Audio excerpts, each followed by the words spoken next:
Nasa supermarket kami, Papu. So, hi, fan nyo, na nagpakilala.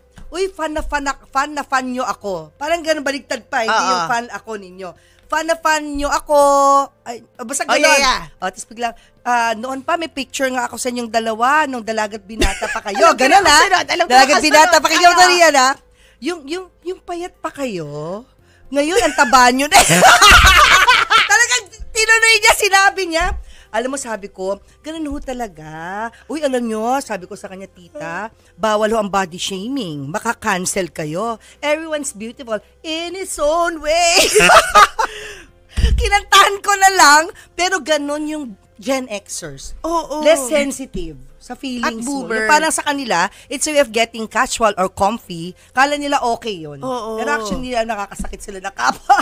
Actually, ganun din yung yung angel ng anak ko ni Erin, sorry Ate Marie Chris. Nilaglag ko na yung, ganun siya. Pag kunwari, di ba may uso ngayon sa Instagram, yung parang post a picture of you in college. Di ba? So, nag-post ako, sabi niya, grabe, ma'am, yan pa yung may bewang ka pa. Ayun, alam mo yun, Rian, you know what we mean, di ba? Na ngayon, woke na yung mga generation, Gen Z yung anak ko eh. Correct. Very careful siya sa mga words niya. Correct. Kasi nandun na siya sa Me Too movement, nandiyan na siya sa no to body shaming, nandiyan na siya sa acceptance, inclusivity. Doon naman ako natutuwa sa anak ko, very careful. Ayaw niya nakaka-offend ng mga tao.